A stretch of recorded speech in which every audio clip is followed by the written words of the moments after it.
سیدنا مالک بن دینار بصرہ میں بادشاہ کے محل کے پاس سے گزر رہے تھے کہ بادشاہ کی کنیز آپ کے قریب سے بڑی شان و شوکت اور نوکر چاکر کے ہمراہ سواری پر سوار ہو کر کہیں جا رہی تھی۔ آپ نے اس خوبصورت اور شان و شوکت والی کنیز کو دیکھ کر کہنے لگے کہ کیا تیرا آقا تجھے بیچے گا؟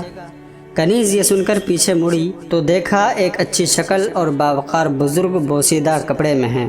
کنیز نے فوراً اپنے خادموں کو سواری روکنے کا حکم دیا اور پھر مالک بن دینار سے مخاطب ہو کر کہنے لگی، اے شیخ ذرا اپنی بات دہراؤ۔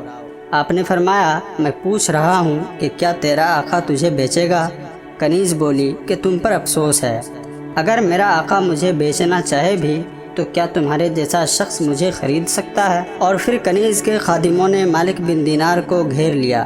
آپ نے فرمایا کہ میرا راستہ چھوڑو، میں تمہارے ساتھ چلتا ہوں۔ آپ قافلہ کے ساتھ کنیز کے محل تک پہنچ گئے۔ محل کے دربان اس کنیز کو دیکھ کر کھڑے ہو گئے اور اسے سواری سے اتارا۔ وہ کنیز محل میں داخل ہو گئی اور حضرت مالک بن دینار رحمۃ اللہ علیہ دروازے پر ہی کھڑے رہے۔ جب وہ کنیز اپنے بادشاہ کے پاس پہنچی تو اس سے کہا، اے میرے آقا، مجھے ایک تنگ دست بوڑھا فقیر ملا جس نے پرانے لباس پہن رکھے تھے۔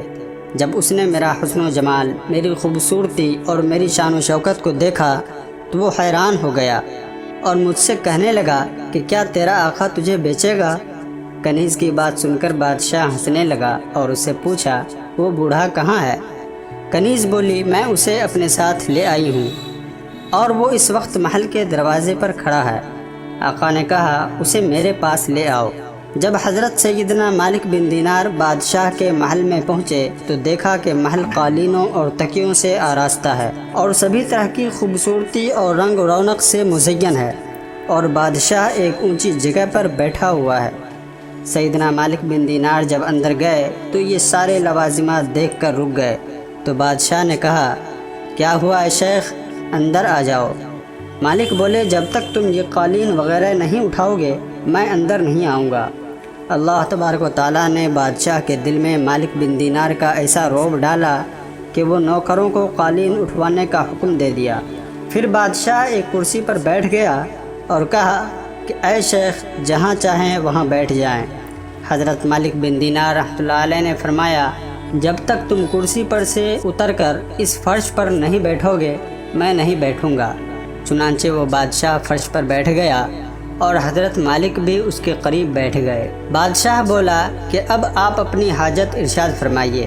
سیدنا مالک بن دینار نے کہا، ابھی جو کنیز تمہارے محل میں آئی ہے کیا تم اسے بیچو گے؟ یہ سن کر بادشاہ کہنے لگا، کیا آپ کے پاس اس کنیز کو خریدنے کے لیے مال ہے؟ آپ نے پوچھا کہ اس کی کیا قیمت ہے؟ بادشاہ نے کہا کہ اس کے حسن و جمال اور شان و شوکت کی قیمت ہزاروں میں ہے۔ مالک بن دینار نے فرمایا کہ خدا کی قسم، میرے نزدیک تو اس کی قیمت کھجور کی 2 پرانی گٹھلیوں کے برابر ہے۔ اس جواب پر بادشاہ کی ہنسی نکل گئی۔ مالک بن دینار نے تعجب سے پوچھا، کیوں ہنس رہے ہو؟ بادشاہ بولا، آپ نے اس کنیز کی قیمت اتنی کم کیوں لگائی ہے؟ مالک بن دینار نے فرمایا، اس لیے کہ اس کنیز میں بہت زیادہ عیب ہیں۔ اس نے پوچھا، آپ اس کے عیبوں کو کیسے جانتے ہیں؟ آپ نے فرمایا کہ میں اس کے اتنے عیب جانتا ہوں جتنے تم بھی نہیں جانتے۔ بادشاہ نے کہا کہ اس کے عیبوں سے مجھے بھی آگاہ کیجیے۔ چنانچہ آپ نے اس کے عیبوں کو گنوانا شروع کیا اور فرمایا کہ اگر یہ عطر نہ لگائے تو اس کے کپڑوں سے بدبو آنے لگے، اگر غسل نہ کرے تو میلی کچیلی ہو جائے، اگر بالوں میں کنگھی نہ کرے تو ان میں جوئیں پڑ جائیں اور بال گندے ہو جائیں۔ کچھ عمر گزرنے کے بعد یہ بوڑھی نظر آنے لگے گی، اسے نزلہ اور بخار بھی ہوتا ہے، تھوک، بلغم، حیض، پیشاب اور پاخانہ سے اس کا واسطہ پڑتا ہے، اور ان کے علاوہ بھی یہ بہت سی مصیبتوں اور آفتوں کا شکار ہے۔ یہ تجھ سے صرف اس لیے محبت کرتی ہے کہ تجھ سے نفع اٹھائے اور تو اس سے نفع اٹھائے۔ یہ تیری وفادار نہیں اور نہ ہی تجھ سے وعدہ محبت میں سچی ہے، بلکہ تیرے بعد جو بھی اس کا آقا بنے گا یہ اسے تیری طرح سمجھنے لگے گی۔ مگر میں ایک ایسی کنیز کو جانتا ہوں جو ان تمام عیبوں سے پاک ہے۔ اسے کافور کے خمیر سے پیدا کیا گیا ہے، اگر اس کا لعاب کھارے پانی میں ڈالا جائے تو وہ میٹھا ہو جائے، اگر وہ کسی مردے کو آواز دے دے تو وہ مردہ زندہ ہو جائے، اگر وہ اپنی کلائی سورج پر ظاہر کر دے تو اس کی روشنی پھیکی پڑ جائے، اور اگر اس کی کلائی رات کی اندھیری میں پھیلا دی جائے تو رات کی تاریکی روشنی میں بدل جائے، اگر اپنے لباس اور زیورات کا رخ آسمان کی طرف کر دے تو سب کو چمکا دے، اگر اس کی زلفوں کی خوشبو زمین پر پھیل جائے تو زمین اور اس کی تمام چیزیں مہک اٹھیں۔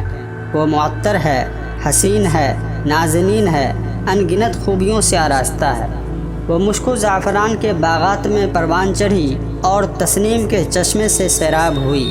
وہ کبھی بے وفا نہ ہوگی، اس کی رونق کبھی ختم نہ ہوگی، نہ ہی اس کی محبت تبدیل ہوگی اور نہ کبھی اس کا بدن کمزور ہوگا۔ یہ فرمانے کے بعد حضرت سیدنا مالک بن دینار رحمۃ اللہ علیہ نے اس شخص سے سوال کیا، اے دھوکے میں مبتلا ہونے والے، اب تو ہی بتا کہ ان دونوں میں سے کون سی کنیز زیادہ اہم ہے؟ بادشاہ بولا کہ خدا کی قسم وہی کنیز عمدہ ہے جس کے اوصاف آپ نے بیان فرمائے۔ اللہ عز و جل آپ پر رحم فرمائے، اس کی کیا قیمت ہے؟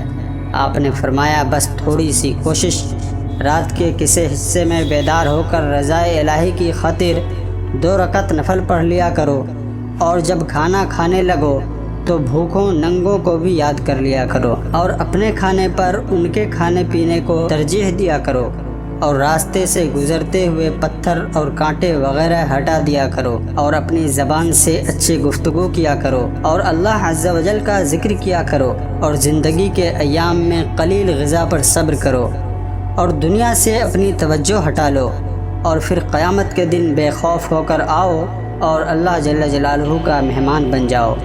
یہ باتیں سن کر بادشاہ نے اپنی کنیز کو پکارا تو وہ بولی، لبیک میرے آقا۔ بادشاہ نے پوچھا کہ تو نے ان کی باتیں سنی؟ کنیز نے کہا، جی ہاں۔ پوچھا، یہ سچے ہیں یا جھوٹے؟ جواب دیا، خدا کی قسم یہ بالکل سچے ہیں۔ یہ جواب سن کر بادشاہ کہنے لگا، پھر تو اللہ کے لیے آزاد ہے، اور میری فلاں فلاں جائیداد تمہارا ہے، اور میرا یہ گھر تمام ساز و سامان کے ساتھ فقراء اور مساکین کے لیے صدقہ ہے۔ پھر اس نے ہاتھ بڑھا کر دروازے کا پردہ اتارا اور اس سے اپنی ستر پوشی کی اور اپنا شاہی لباس اتار ڈالا۔